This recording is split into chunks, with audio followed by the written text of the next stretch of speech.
Chegou a hora de mais um Coletiva Tendências, um programa com o apoio de WTAG. Resultados reais, Digital First.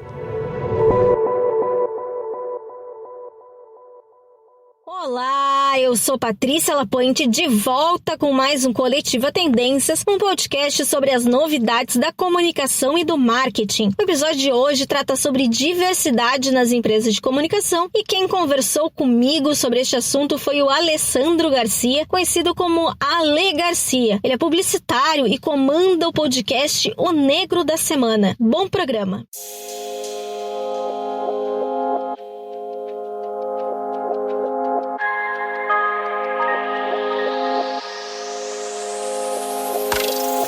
Então, o nosso bate-papo, eu queria que tu contasse um pouquinho da tua trajetória, principalmente, dizer por que tu tá aqui para falar sobre diversidade. A diversidade sempre foi um tema presente na minha vida e eu acho que isso faz parte da vida de qualquer publicitário negro com o mínimo de consciência sobre o seu trabalho, né? Eu tenho cerca de 15 anos como publicitário, cerca de 9 anos como diretor de criação, estou há 3 anos na Bistrô. E sempre tive um trabalho muito voltado à inclusão e representatividade. Sempre quis trabalhar ativamente para poder incluir e ter pessoas negras na publicidade. Em todas as agências que eu trabalhei, eu busquei isso. Tive o grande privilégio de contar com empresários, donos de agência e com clientes que foram sensatos em ver a importância disso também, principalmente no lugar onde eu estou agora, a Bistrô, que é a agência que eu estou há mais de 3 anos, que é o lugar mais diverso onde eu já trabalhei, onde a diversidade é uma busca realmente ativa. Então é uma agência que faz um fit total comigo, assim. Me sinto muito feliz de estar lá. E paralelo a isso, eu busquei criar algo que era dentro do meu propósito e eu criei em março desse ano um podcast chamado Negro da Semana, porque eu sentia muita necessidade de ter encontrar histórias mais corretas sobre personalidades negras. Né? As personalidades negras fizeram tanto, nós temos tantos grandes feitos, eu acho que há uma lacuna, há uma invisibilização dos negros de maneira geral, e até hoje eu me deparo, na verdade, com pessoas, com jovens negros, com adolescentes que não têm noção do quanto nós negros realizamos, e esse trabalho foi fundamental para mim realizar. Contar semanalmente a história de uma grande personalidade negra daqui do Brasil e de outros países também. E algo que foi motivador para isso acontecer também foi o fato de eu ter um filho de 8 anos. Então eu acho muito importante que ele possa conhecer essas histórias de pessoas que são inspiradoras, são fundamentais na nossa história negra, da maneira mais correta possível. Né? Esse trabalho está tendo bastante visibilidade e ao longo desse ano eu fui fazendo algumas parcerias com marcas, realizando algumas ações que tem tudo a ver com o propósito do Negro da Semana, e eu estou muito feliz com o alcance que está tendo, em que nesse momento eu posso estar dialogando com artistas negros contemporâneos. Estou conversando atualmente também com artistas num formato de entrevista também. Então eu estou muito feliz com esse momento que eu estou, com as realizações que eu tenho conseguido trazer até aqui. Bom, vamos começar então o nosso bate-papo. Para ti, o que é diversidade e qual é a importância da presença dela nas empresas de comunicação? Diversidade é ter noção de que as várias histórias que as pessoas têm, que os diversos tipos de pessoas são fundamentais para se fazer de uma empresa um lugar realmente humano. As pessoas precisam se dar conta que não existe um padrão, não se pode ter um padrão único a ser seguido dentro de uma empresa, né? Durante muito tempo, e até esse momento, na verdade, a gente vive a hegemonia de um padrão que ele é branco, que ele é hétero, que ele é cisgênero, né? Que a gente precisa derrubar isso, a gente precisa ter pessoas com histórias diferentes, com gêneros diferentes, com culturas diferentes, com etnias diferentes, com escolhas de vidas completamente diferentes, para que as empresas representem o que é o mundo e consigam, inclusive, criar e produzir de uma maneira mais humana e mais correta. Porque não existe maneira de uma criação ser orgânica, de um produto ou um serviço ou uma campanha ser orgânica e verdadeira, se quem cria ela é um público viciado e com um padrão cultural de gênero e étnico único. Isso é bastante burro, na verdade. Isso vai contra qualquer lógica mínima. Então, a diversidade é tu saber que tu precisa incluir pessoas com históricos diferentes desse padrão europeu, branco, cisgênero. Bom, a diversidade há pouco tempo era considerada um diferencial nas empresas e hoje se apresenta como fator determinante para a sustentabilidade e perenidade dos negócios. Esta foi a frase que abriu a matéria Em Busca de uma Singular Pluralidade da Tendências Comunicação Empresarial 2019. Tu concordas com essa frase? Concordo com isso, porque hoje é muito claro a correlação imediata entre diversidade nas empresas e alta lucratividade das mesmas. A questão agora é que não é mais uma busca por uma representatividade no sentido de quão bonito isso deve ser feito ou quão visível deve ser para os outros o quanto estou aplicando a diversidade na minha empresa. Quando se toca no calo financeiro é que a coisa começa realmente a funcionar. Hoje são diversas pesquisas que mostram essa correlação muito clara entre empresas que aplicam de maneira ativa a diversidade e o ganho que elas têm a médio e longo prazo, né? Há uma contrapartida, obviamente, de visibilidade das empresas se mostrarem mais diversas, já que o público está realmente muito atento a isso, né? A transparência é algo que vem sendo muito pedido sempre em todas as empresas, e os públicos estão escolhendo como eles consomem as marcas, quais marcas eles consomem, onde eles escolhem depositar o dinheiro deles. E as marcas, atentas a isso, começaram esse movimento de visibilidade, em que elas tiveram ações para mostrar o quão diversas elas eram. Só que depois disso vem esse movimento mais maduro, em que a visibilidade, a diversidade tem que ser colocada na prática, em que os programas de inclusão ativo de pessoas diversas têm que ser mostrado para as pessoas como eles funcionam, e tem que se mostrar em números o quão diversa a tua empresa é. Então, realmente, é um fator financeiro, é um fator que influencia os ganhos empresariais, portanto, é uma verdade empresarial hoje muito real, né? A gente pode dizer que a diversidade acaba reduzida apenas a grupos de representações minoritárias em diferentes contextos, quando, na verdade, é um tópico que vai além e sugere o respeito de todas as pluralidades consideradas minorias? Perfeito, isso é perfeito. É importante estar atento a isso, né? Existe esse... É como qualquer grande movimento que vá crescendo. Existe aquele primeiro momento em que se quer incluir uma parcela de uma população que comumente é mais invisibilizada, é em um grande número, né? E eu falo de pessoas negras, eu falo de mulheres negras também, que é uma parcela da população. Então, um passo importante em empresas que não têm esse histórico, mas querem de verdade ter diversidade nas suas empresas, é recorrer a grupos, ONGs e entidades que podem ajudar a criar um processo de inclusão, né? São empresas e são grupos que vão palestrar, vão criar workshops, vão criar metodologias para criar programas para que essa inclusão aconteça de verdade, né? E para que possa vir a ser, inclusive, um programa permanente dentro da empresa.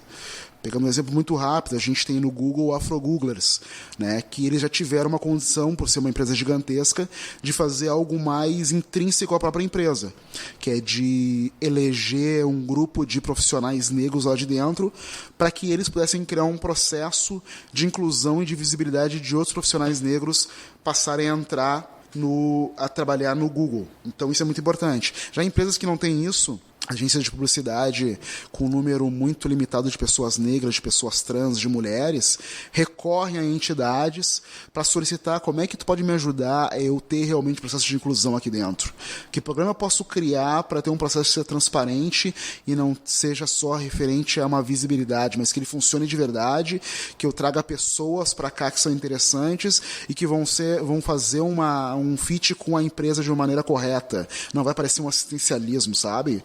Então é importante, nesse primeiro processo, ter uma decisão ativa. Decidir.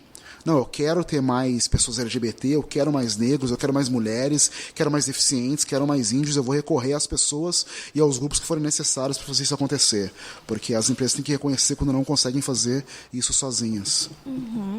E abrindo aqui uma brecha, tu falaste das entidades. Tu fizeste parte da ARP, né? Sim. Como diretor de diversidade. Como é que foi esse teu trabalho?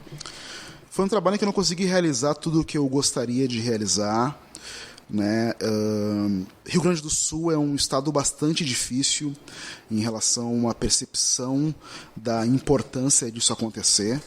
Nós conseguimos alguns sucessos, conseguimos muitos trabalhos bem didáticos mesmo, de implementação de eventos, de palestras, de discussões em lugares onde essa discussão não acontecia. Isso foi bem importante, poder dialogar com universidades, poder dialogar com alunos que são privilegiados e que acabam repetindo uma sistemática de produção viciada, que eles nem olham o que está errado na produção publicitária atual às vezes, porque aquilo é tão comum que eles ficam inertes àquilo. Então, poder, através da ARP, conversar com esses alunos, convidar outras pessoas, trazer palestra e falar sobre a necessidade de serem diversos, desde o primeiro momento que eles entram numa agência, isso foi muito importante. Poder dialogar com pessoas que ainda estão na academia. Eu acho que isso foi o mais importante que eu consegui realizar dentro da ARP. E sobre essa temática ainda da diversidade na propaganda, há muito a se lutar ainda por isso, né? Totalmente. Isso ainda a gente deu um pequeno passo e a gente tem que lutar muito para isso, porque se começou por força de lei a incluir um certo número de pessoas diversas nas campanhas publicitárias. Só que esse trabalho é aquele trabalho que eu te falei, foi um trabalho de visibilidade, de mostrar, olha como eu estou fazendo, estou incluindo, né? Ainda existe, de certa maneira, uma certa tendência a uma linguagem um pouco exótica quando tu utiliza pessoas diversas de um padrão estabelecido. Existe uma tendência a se criar uma estereotipação dessas pessoas, a tu criar esses estereótipos visuais, estereótipos de personagens em que o negro é sempre um músico descolado, é o cara de dreads, a mulher mais negra ou morena ou mestiça é sempre atrelada a uma ideia de sexualidade, né? Pessoas indígenas nem se fala, nem foram incluídas nesse processo ainda. Então, realmente, há esse momento do que vai para fora, em que se começa a incluir dessa maneira, que precisa ser muito analisada e muito trabalhada. Só que é importante agora esse olhar para dentro, para que esse olhar para fora aconteça da maneira correta.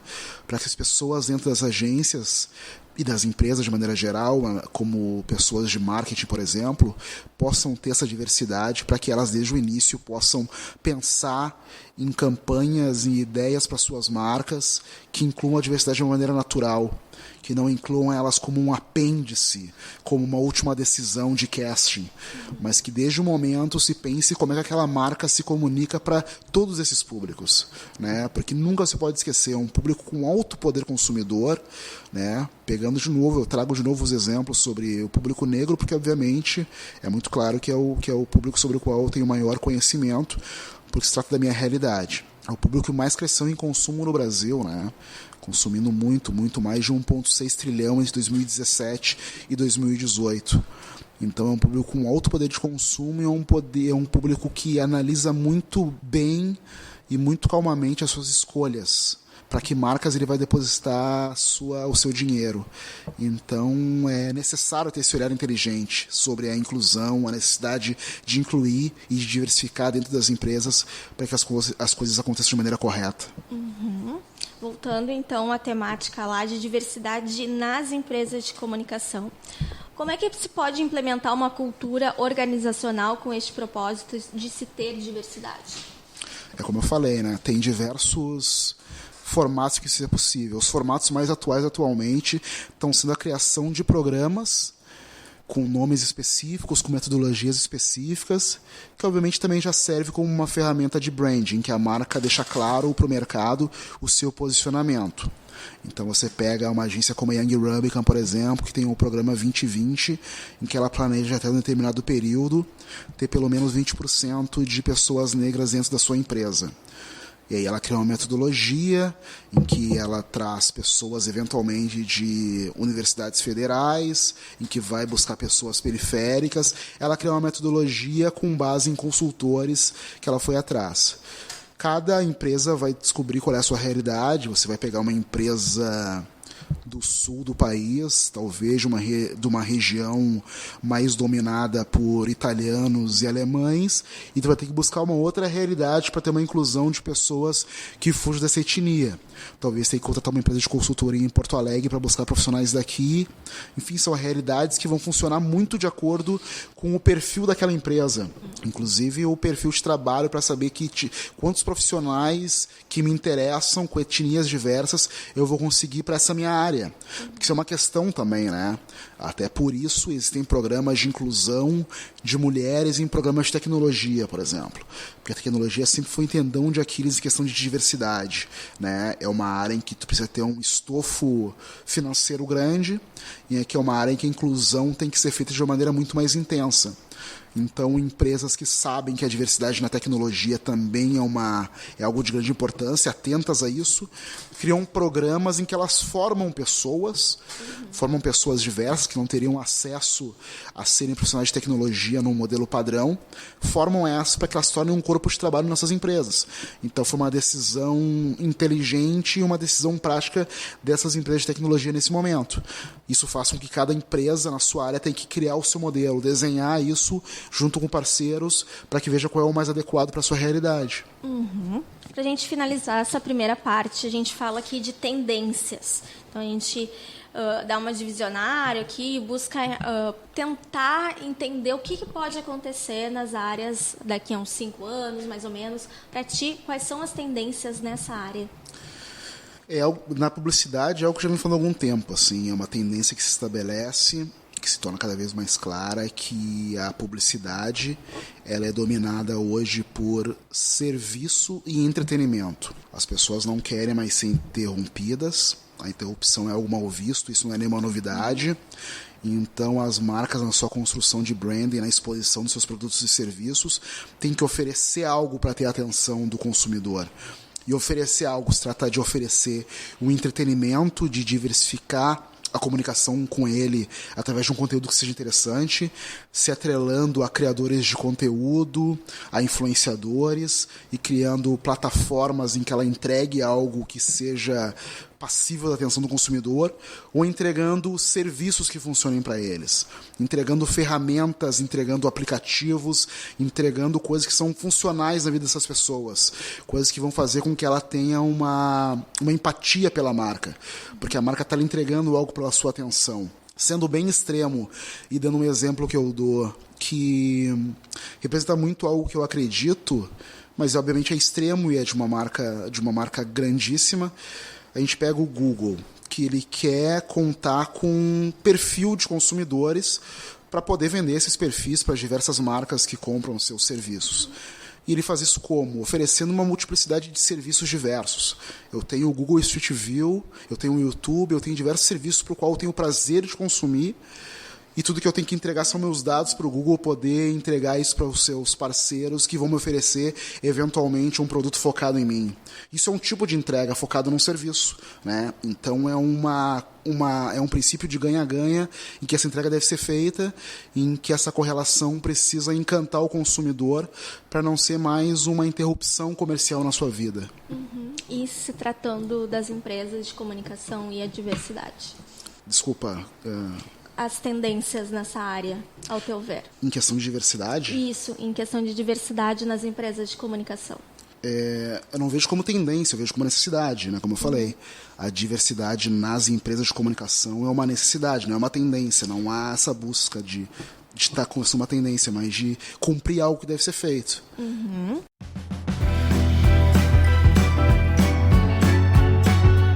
Bom, então vamos conhecer um pouquinho melhor da Alê, né? No nosso quadro Ping Pong.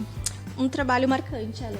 Uma campanha criada para a Agência Bistrô, em que eu reuni publicitários negros das diversas agências de Porto Alegre para mostrar que por essa causa, foi uma campanha realizada no Dia Internacional contra a Discriminação Racial, então a gente uniu publicitários de diferentes agências para mostrar que por essa causa, para falar sobre o número pífio de negros nas agências, valia inclusive a união de agências diferentes. Então foi um trabalho que teve uma repercussão nacional, foi um vídeo que reuniu pessoas importantes negras aqui de Porto Alegre, e eu acho um trabalho muito importante, porque ele envolveu um trabalho de produção e de conscientização bastante bastante grande, assim, tocando pessoas fundamentais de outras regiões do Brasil. Um momento especial na tua carreira? Está sendo agora, desde março desse ano, a criação do Nego da Semana, que é algo realmente que conversa com o meu propósito. É um trabalho, mas é algo que conversa com algo que eu acredito muito. E é algo que toca as pessoas em que a repercussão ela é imediata. As pessoas me dão um retorno muito grande sobre como aquilo impacta nas vidas delas. Então eu fico muito tocado com isso e muito motivado a cada mensagem que chega e motivado a crescer e a fazer mais. Então eu estou muito feliz com esse momento atual. Assim. Tuas referências profissionais? Referências profissionais... parece piegas isso, mas cada vez mais, quanto mais velho eu vou ficando, mais experiente eu vou ficando, eu fico muito certo de me cercar de pessoas que são mais humanas e têm um olhar muito fraterno, e entender que a publicidade ela é sobre pessoas, então é preciso ter esse olhar mais sensível. O Gabriel Bezo, sócio da agência Bistrô, é uma grande referência para mim. É um cara que tem um envolvimento emocional muito grande, coloca muito coração no que ele faz e nos dá toda a liberdade para criar campanhas e criar estratégias que realmente conversem com as pessoas, realmente falem de igual, mas não tenham aquela mensagem verticalizada que é costume na publicidade. Então eu coloco o Gabriel Bezos como uma grande referência para mim e um grande prazer trabalhar do lado dele. Tua maior conquista profissional até agora? Minha maior conquista profissional, eu tive algumas com muita felicidade, né? Trabalhei em algumas agências de São Paulo, tive grandes conquistas, trabalhei para grandes marcas, criei aquilo que é considerado sucesso profissional na carreira, criando em diferentes plataformas. Só que, mais uma vez, a minha conquista profissional está sendo algo que eu estou fazendo por conta própria e que depende só de mim. A plataforma Nego da Semana é minha maior conquista profissional, porque ela reverberou muito rapidamente, ela captou interesses muito rapidamente, ela está despertando interesse e conversando com grandes marcas de maneira muito rápida e tocando em pessoas que são fundamentais nessa área de uma maneira muito intensa também, conseguindo atravessar territórios e crescer cada vez mais com uma velocidade que até a mim me assusta. Então acho que esse é um acontecimento profissional muito importante na minha vida, que influencia diretamente também no meu trabalho como publicitário, porque as realizações que eu faço com o Nego da Semana eu consigo também criar projetos de marca para marcas em que eu atendo também na Bistrô e fora da Bistrô. Então é um trabalho que conversa muito com a publicidade, só que é um trabalho de propósito que fala sobre pessoas. Isso me deixa muito feliz, assim. E para finalizar, planos para o futuro profissional? Continuar trabalhando cada vez mais com o que é importante pra mim. Quanto mais velho a gente vai ficando, mais a gente vê que não pode perder tempo, tem que fazer coisas que somem na sua vida e na vida de outras pessoas, né? Eu tenho um trabalho como escritor também, então o objetivo mais imediato é terminar um romance que eu tenho que terminar agora e continuar fazendo com que a plataforma Nego da Semana cresça cada vez mais, possa ser e fazer sentido para as pessoas de uma maneira mais intensa e que eu possa continuar construindo campanhas e estratégias publicitárias que façam sentido para as pessoas dentro da agência Bistrô. Isso é um grande objetivo de vida também. Tá certo, então. Obrigada, Lê. Eu que agradeço.